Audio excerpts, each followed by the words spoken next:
ఆది శ్రీనివాస్ గారు, మొన్న లోక్సభ ఫలితాల్లో మీ బలం 100కు పెరిగిన వాతావరణం, ప్రతిపక్ష హోదా దక్కింది, కాంగ్రెస్ పార్టీ కొంత మళ్ళీ గ్రాఫ్ అందుకుంది, ఇండియా కూటమి గట్టి పోటీ ఇచ్చే పరిస్థితులు మారుతుందని అనుకున్నారు అందరూ.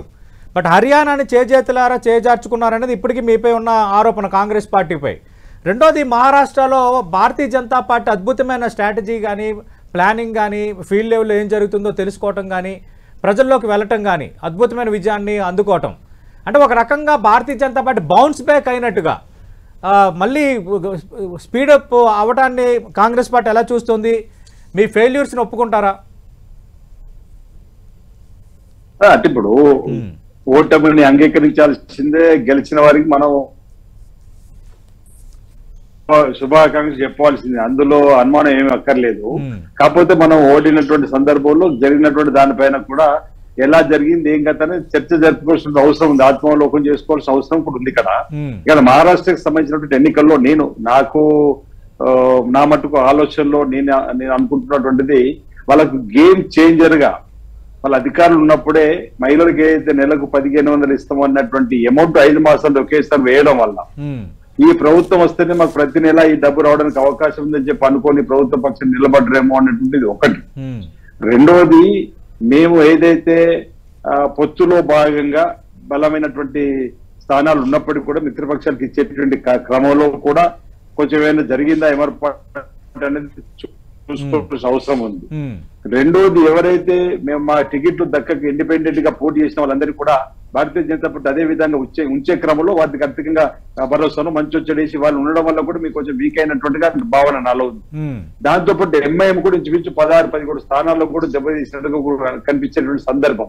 సరే, ఏదేమైనప్పటికీ అక్కడ జరిగినటువంటి ఫలితాలను కూడా మేము ఆత్మావలోకనం చేసుకోవాల్సిందే, ఆత్మవిమర్శ చేసుకోవాల్సిందే. భవిష్యత్తులో ఏ విధంగా ముందుకు సాగాలని చెప్పే దానిపై చర్చ జరగాల్సింది. అంటే ఆది శ్రీనివాస్ గారు, అంటే కర్ణాటకలో మీరు 5 హామీలు ఇచ్చారు, ఇక్కడ తెలంగాణలో 6 హామీలు ఇచ్చారు, సేమ్ అదే తరహా హామీలను అక్కడ ప్రస్తావించారు. మేము హామీలు ఇచ్చాము, నెరవేర్చుకున్నామని. తెలంగాణలో విపక్ష పార్టీలన్నీ హామీలు ఇచ్చారు, నెరవేర్చుకోలేదు, సరైన రీతిలో చేయట్లేదని పదే ఆరోపిస్తున్న అంశం. రెండోది, ఇక్కడ బీఆర్ఎస్ నేతలు కూడా అటు కేటీఆర్ కానీ హరీష్ కానీ ఒకనొక సందర్భంలో అన్నారు, కాంగ్రెస్ పార్టీ కర్ణాటక తెలంగాణలో హామీలు ఇచ్చి విస్మరించింది, ఖచ్చితంగా మహారాష్ట్ర ప్రజలు ఆలోచించాలని అర్థం వచ్చేలా మాట్లాడారు. 3 లక్షల రుణమాఫీ కానీ, ఇదే మహిళలకు మీరు 3000 ఇస్తామన్నారు. ఇవన్నీ ఎందుకు ప్రజలు విశ్వసించలేదు? నేనేమంటున్నా, బీఆర్ఎస్ పార్టీ ఆనందపడుతుండొచ్చు బీజేపీ గెలవడం వల్ల, వాళ్ళకి కావాల్సింది అదే. ఇప్పుడు భారతీయ జనతా పార్టీ గెలవడంలో ఆనందపడితే కేటీఆర్, కేసీఆర్, హరీష్ రావు వాళ్ళ ఆలోచన ప్రజలందరికీ తెలుసు. మేము మొదటి నుంచి కూడా అంటున్నాం, లోపాయికారి ఒప్పందం భారతీయ జనతా పార్టీ. ఇక్కడ మీరు ప్రత్యేకంగా ఉన్నప్పుడు మీరు గెలవాలని కోరుకుంటారా? ఇక్కడ మీరు అధికారంలో ఉన్నారు, మీరు గెలవాలని కోరుకుంటారా? లేదు, మేము గెలవాలని కోరుకోవడం కాదు. వాళ్ళు బారాసాను షోలాపూర్ లో లక్షలాది మంది సమక్షంలో బహిరంగ సభ పెట్టి, సో మహారాష్ట్రలో మీ అధికారం కైవసం చేసుకుంటాం అన్నటువంటి వాళ్ళు ఈ రోజు సైలెన్స్ అయ్యి, లోపాయకార ఒప్పందం భారతీయ జనతా పార్టీ, కాంగ్రెస్ పార్టీ అక్కడ గెలవద్దనేటువంటి ఆలోచన, దేశంలో కాంగ్రెస్ పార్టీ బలపడద్దనే ఆలోచనలో టీఆర్ఎస్ కూడా పోతుందని చెప్పడానికి ప్రజలకు మీ ద్వారా ప్రయత్నం చేస్తుంది. బీఆర్ఎస్ మేము గెలవడం,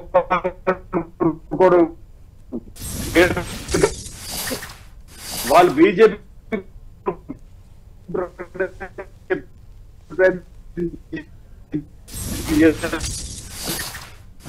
ఆయన ఆల్రెడీ ఢిల్లీలో కూడా ఇప్పుడు చూసినాం. ఈ రోజు అదే ఉన్నప్పుడు 5 మాసాలది ఒకేసారి వేయడం వల్ల వచ్చిందంటే ఆలోచన, దానివల్ల సరే మా మధ్యలో కూడా ఉడంబడికలు కావచ్చు, లేదా భారతీయ జనతా పార్టీ అధికారులు ఉన్నప్పుడు దాన్ని వాళ్ళకి అనుకూలంగా మార్చుకున్నట్టు వాతావరణం కావచ్చు, కొంచెం ఏమర్పాటు ఉండడం కావచ్చు, అక్కడ జరిగి ఉండొచ్చు. లోక్సభ ఎన్నికల్లో మంచి ఫలితాలు వచ్చినాయి మహారాష్ట్రలో, దాన్ని బేరీ తీసుకుంటే 200 స్థానాలు ఎమ్మెల్యే వాళ్ళు రావాలి మహారాష్ట్రలో. పార్లమెంటు స్థానాలకు సంబంధించిన పరిస్థితి చూస్తే మహారాష్ట్రలో 200 స్థానాలు మాకు కావాలి, మీకు 200 స్థానాలతో గెలుస్తున్నాం వస్తుందని చెప్పి అనుకోవడం జరిగింది. కానీ ఇప్పుడు జరిగినటువంటి దానిపైన విశ్లేషణ జరుపుకుంటా, పోస్ట్ మార్టం చేసుకుంటాం, అందులో ఇబ్బంది లేదు. 2 రాష్ట్రాలు, ఒక రాష్ట్రం వచ్చింది ఇండియా కూటమి, అక్కడ కూడా జరిగింది. ఒకే వైపు పోయినట్టు దేశంలో ఒకే వైపు తీర్పు ఉన్నట్టుగా కనిపిస్తలేదు. మహారాష్ట్ర మొదటి నుంచి కూడా భారతీయ జనతా పార్టీకి, శివసేనకు కొంచెం పట్టున్నటువంటి ప్రాంతాలుగా, శివసేన నుంచి ఏకనాథ్ షిండే గారు విడిపోయిన తర్వాత చూడాలి ఇప్పుడు మరి వాళ్ళ మధ్యలో. ఇప్పుడు బీజేపీ ఎక్కువ స్థానాలు వచ్చిన తర్వాత మరి ముఖ్యమంత్రి వీరంటారా వారంటారు, సరే వాళ్ళ అంతర్గత వ్యవహారం వాళ్ళు ఏం చేసుకుంటున్నప్పటికీ కూడా వాళ్ళందరూ అక్కడ ఒక బలమైనటువంటి కామెంట్స్. అంటే రేవంత్ రెడ్డి ప్రచారం చేసిన ప్రతి చోట ఓడిపోయింది, అటు హిమాచల్ ప్రదేశ్ని చూపించి కర్ణాటక చూపించి తెలంగాణలో గెలిచారు, కానీ అక్కడ అది వర్కౌట్ కాలేదన్నది ఒక వాదన. రెండోది కాంగ్రెస్ పార్టీలో కూడా ఇంటర్నల్గా మీకు తెలుసు, బట్టి విక్రమార్క బాధ్యతలు తీసుకున్న జార్ఖండ్లో కాంగ్రెస్ గెలిచింది, రేవంత్ రెడ్డి ప్రచారం చేసిన మహారాష్ట్రలో ఓడిపోయింది అన్నది మధ్యాహ్నం నుంచి కొంత సోషల్ మీడియాలో ప్రాజెక్ట్ అవుతున్న పరిస్థితి. దీనిపై మీ సమాధానం ఏంటి? ఇప్పుడు బీఆర్ఎస్ పార్టీ ఈర్ష్యపడుతూ ఓరవలేక ప్రతినిత్యం బామర్దులు ఇప్పుడు ఈ చర్చలో మాట్లాడితే బాగుండదేమో కానీ అటు హరీష్ రావు గారు కేటీఆర్ ఇద్దరు కూడా గెలిచిన 3 రోజుల నుంచి ప్రభుత్వం పడిపోద్ది అని చెప్పిన మాట, ఈయన దించేస్తారు పోతుందని చెప్పిన మాట వాళ్ళకు. ఎందుకంటే బలవంతులైనటువంటి ముఖ్యమంత్రి గారిని ఏ విధంగా అపవాదం తీసుకురావాలని చెప్పినట్టు వాళ్ళు చేసే ప్రయత్నాలు ఇది ఒక భాగంగా భావిస్తాం.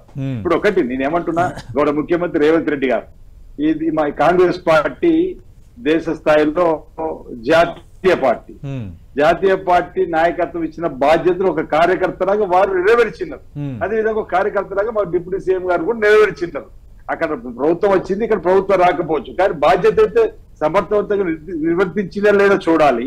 ఈ ఎన్నిక మహారాష్ట్రకు సంబంధించినటువంటి రాష్ట్ర భావాలకు అనుగుణంగా జరిగే ఎన్నిక, తెలంగాణ భావాలకు అనుగుణంగా ఇక్కడ ప్రాంత సమస్యల మీద జరిగే ఎన్నిక, అక్కడ కూడా ఆ ప్రాంత సమస్యల మీద జరిగే ఎన్నిక.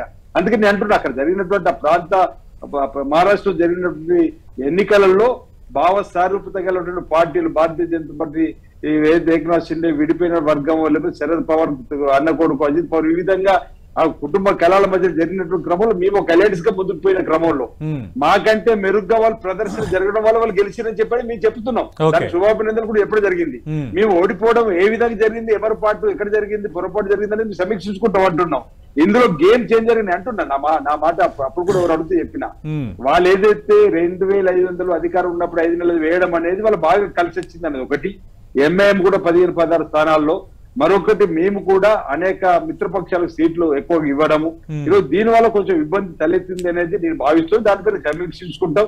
సరే, ఏదేమైనా దేశంలో alternative Bharatiya Janata party, Congress party అనేది, ఇండియా కూటమి అనేది తప్పనిసరి ప్రతి ఎన్నికల్లో మేము ప్రదర్శిస్తాం. ఈరోజు ఇక్కడ బీఆర్ఎస్ పార్టీ వాళ్ళు అనేది నేను అందుకే నిజంతో మరి అదే బీఆర్ఎస్ పార్టీ మహారాష్ట్రలో మీ జెండా పాతుతాం రానున్న శాసన ఎన్నికల్లో బలవంతమైన పార్టీగా భారత రాష్ట్ర సమితి సోలాపూర్ బ్రహ్మాండం పెట్టి బస్సులు పెట్టి ప్రచారం చేస్తూ ఈరోజు ఒక్క సీటు కూడా ఎందుకు పోటీ చేయలేదు అంటున్నా.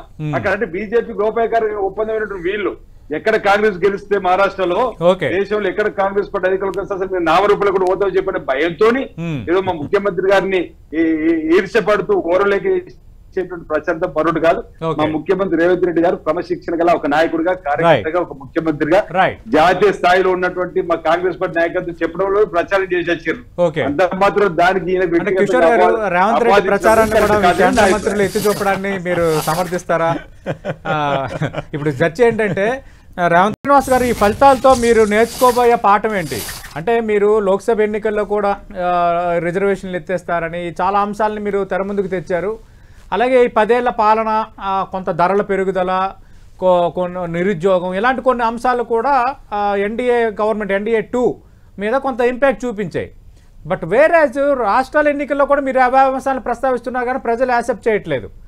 అంటే లోకల్ ఇష్యూస్ విషయంలో కానీ, లోకల్ పాలనలపై కానీ కాంగ్రెస్ పార్టీ విమర్శ చేస్తుంది, కానీ దానికి సైమల్టేనియస్గా ప్రజలకి ఒక స్పష్టమైన హామీ ఇవ్వటంలో కానీ, కాన్ఫిడెన్స్ ఇవ్వటంలో కానీ, వాళ్ళు నమ్మకం కలిగించేలా హామీలు ఇవ్వటంలో కానీ ఫెయిల్ అవుతోంది. అది కూడా ఒక పెద్ద తప్పిదం అంటున్నారు.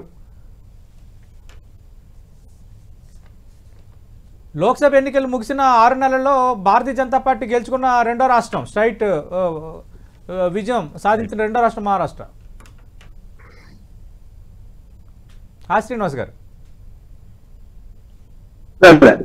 నేను నన్ను అడుగుతారు ప్రశ్న, ఇది పుల్లారావు గారితో కొనసాగిస్తున్నాను. ఇప్పుడు నేనేమని తెలుసుకున్నా అంటే, దేశవ్యాప్తంగా ఎన్నికలకు ఒక రకంగా ప్రజలు చూస్తున్నారు, ఓటు ఫ్యాక్టర్ గ్రామాలు చూసినప్పుడు కనిపించింది, రాష్ట్రాలకు జరిగినప్పుడు ఒక ఫ్యాక్టరీ జరుగుతుంది, స్థానిక సంస్థలు జరిగినప్పుడు ఒక ఫ్యాక్టరీ జరుగుతుంది. ప్రజలు 3 ఆయా సందర్భాలు బట్టి వారికి అవసరం ఉన్నటువంటి ప్రభుత్వాలు రావాలని చెప్పి కోరుకుంటాడుగా మనకు అనేక రాష్ట్రాల్లో ఉన్నటువంటి ఎన్నికల ఫలితాలు బట్టి మనకు తేటతెల్లం అవుతుంది. అందులో భాగంగా నేనేమంటున్నానంటే, ఇప్పుడు భారతీయ జనతా పార్టీ తిరిగి మళ్ళీ బలపడుతుంది అని వాళ్ళు అంటుంటే బలహీన పడ్డట్టే కాదు. ముందుగా ఇప్పుడు మహారాష్ట్ర గెలవడంతో మళ్ళీ బలపడుతున్నాం అని చెప్పి అనుకోవచ్చు అనే మాట వాళ్ళు అంటున్నారంటే ఇప్పుడు బలహీనపడ్డాడు. ఆప్కో పాటు 240 పడిపోయినప్పుడు ప్రజలు ఒక రకంగా భారతీయ జనతా పార్టీ పక్కన పెడుతున్నటువంటి భావన ప్రజలకు వచ్చినట్టు అనేది వీళ్ళు అంగీకరించినట్టుగానే భావిస్తున్నా. ఈ రోజు మహారాష్ట్ర ఎన్నికలు ఏ కోణంలో వచ్చిందని రేపు ఎన్నికలు మా విశ్లేషకులు చెప్పే ప్రయత్నం చేస్తాం. ఈరోజు మళ్ళీ ఒక రాష్ట్రం రాగానే మొత్తం తిరిగి రాష్ట్రాలని మావేస్తాయని చెప్పినట్టు భావన వారు చెప్పుకునే ప్రయత్నం చేస్తున్నారు. మీరు వారు ఏమన్నారు, మాకు కర్ణాటక వచ్చింది, కర్ణాటక ముందు హిమాచల్ ప్రదేశ్ వచ్చింది, తర్వాత తెలంగాణ వచ్చింది. ఇవి రావడంతో ఇంధనం అనేది అందుతుంది, లేకపోతే ఈ 3 రాష్ట్రాలు లేకపోతే ఇంధనం అనేది లేదు. అసలు ఎన్నికల్లో ప్రచారం చేయడానికి కూడా వీళ్ళకి వీలు కాకపోతుండే అనేది ఇప్పుడు ఇంతకుముందు బైసాబ్ కిషోర్ మన ఒక మాట అన్నారు. అంటే ఈ దేశంలో అత్యధిక ఎలక్ట్రోల్ బాండ్లను భారతీయ జనతా పార్టీలో ఉన్నాయంటే ఈ 10 ఏళ్ల పరిపాలన అడ్డం పెట్టుకొని వాళ్ళు బెదిరించి ఎదిరించి డబ్బులు పెట్టుకొని మేమే చెలాయిస్తాం చక్రవర్తులకి చెప్పని వాళ్ళు ప్రయత్నం చేస్తున్న మాట వారి మాటల్లో తేలినట్టే కదా. ఈ రోజు మేము 3 రాష్ట్రాలు ఉంటేనే మాకు ఇంధనం ఇచ్చే పరిస్థితి అయితే ఈ రోజు దేశవ్యాప్తంగా ఉన్న ఆ పార్టీలు ఇంకెంత డబ్బు ఖర్చు పెట్టి ఉండాలి. ఈ రోజు మనం అధికారికంగా ఈ మధ్య మనం చూసినాం. ఈ రోజు అధికారికంగా ఆయా పార్టీల ఆర్థిక పరిస్థితి చూస్తే ప్రాంతీయ పార్టీ బీఆర్ఎస్ పార్టీ కూడా 8,000 కోట్లు దాటిపోయింది. భారతీయ జనతా పార్టీ దేశంలో ఏ స్థాయిలో ఉందో కూడా చూసిన అధికారిక ఎలక్ట్రల్ బాండ్ల పేరుతుంది అధికారికంగా తీసుకున్నారు. అంటే వీళ్ళ అధికారాన్ని అడ్డు పెట్టుకొని లోపాయకార ఒప్పందాలు తీసుకున్నట్టుగా కాదా ఇది. ఈరోజు మా 3 రాష్ట్రాలు కాగానే మేము ఈ రాష్ట్రాలకు డబ్బిస్తున్నాం, ఈ లేకపోతే ఎన్నికలు జరిగేది కావాలని చెప్పినటువంటి చులకన భావన కరెక్ట్ కాదు. ఈరోజు ఒక రాష్ట్రం మీరు అట్లా అనుకుంటే 400 సీట్లు అనుకోని 240కి పడిపోయినరే నైతికంగా మీరు ఓటమి చెందిన చెప్పన్నట్టేనా? అలా అనుకుంటే మరి కాశీలో ఎన్నికలు జరుగుతున్న మొదటి రౌండ్ లో మా అజయ్ రాయ్ గారు 16,000 మెజార్టీలు వచ్చిండు, నైతికంగా ఓడిపోయినట్టున్న మోడీ గారు. అట్లా కాదు కదా, సందర్భాన్ని బట్టి జరిగేటువంటి ఎన్నికలు కాబట్టి ఆ ఎన్నికలు చూడాలి. మనం వ్యక్తిగా సరే అంటే కాదేది డబ్బులు వెదజల్లడానికి అన్నట్టుగా అన్ని పార్టీలు డబ్బులు వెదజల్లుతున్నాయి. మీరు కొంత తక్కువ, వాళ్ళు ఎక్కువ, వాళ్ళు తక్కువ, వీళ్ళు ఎక్కువ కావచ్చు. ఇప్పుడు ప్రతి పార్టీ ఎన్నికల్లో బయట ఎన్నికల సంఘం నిర్ణయించిన పరిధికి దాటి ఖర్చు పెడుతున్న విషయం మన కళ్ళెదుట కనిపిస్తున్నదే. ఎందుకంటే ఎన్నికలు అంత ప్రెస్టేజ్ ఇష్యూగా మారిపోయాయి, గెలుపు అంత ప్రెస్టేజ్ ఇష్యూగా మారిపోయింది. అటు క్యాంపెయిన్ కావచ్చు, ఇంక వేరే అవసరాలు కావచ్చు, విచ్చలవిడిగా డబ్బులు ఖర్చు పెడుతున్న పరిస్థితి. కానీ అదొక్కటే ఫ్యాక్టర్ అని ఎలా అనుకోలేం కదా. చాలా అంశాలు ఇంపాక్ట్ చూపిస్తేనే విజయాలు అందుకునే వాతావరణం రాష్ట్రాల్లో కానీ కేంద్రంలో కానీ. సందర్భాన్ని బట్టి ఎన్నికల్లో ప్రజలు తమ అనుకున్న ప్రభుత్వం తీసుకుని వస్తే నేను ఈ వర్డ్ అనేది వారు అన్నందుకే అంటున్నా. అసలు హిమాచల్ ప్రదేశ్, కర్ణాటక, తెలంగాణలో విట్ట కాంగ్రెస్ లేకపోతే వీళ్ళు కిందనే లేకపోతుండే, మేము అసలు కాంగ్రెస్ పార్టీ పోటీలో చేయబోతుండే. శ్రీనివాస్ గారు నెక్స్ట్ జరగబోయే ఢిల్లీ కానీ ఇంకా అప్కమింగ్ ఎలక్షన్స్ లో ఉన్న బీహార్, యూపీ ఇవన్నిట్లో కూడా ఇప్పుడు కాంగ్రెస్ పార్టీ స్ట్రైట్ గా లేని పరిస్థితి. బీహార్లో ఆల్రెడీ ఒక కాంబినేషన్ పార్టీగానే ఉన్నారు మీరు, బట్ ఢిల్లీలో ఆమ్ ఆద్మీ పార్టీ ఆల్రెడీ అధికారంలో ఉంది. భారతీయ జనతా పార్టీ కూడా దాన్ని ఒక ప్రెస్టేజ్ ఇష్యూగా తీసుకున్న పరిస్థితి. అంటే మనం ఇండియా కూటమిగా ఏర్పడి భారతీయ జనతా పార్టీకి వ్యతిరేకంగా కేంద్రంలో అధికారులు రావాలని చెప్పని ప్రజలను చైతన్య పరిచే కార్యక్రమం చేసినాము.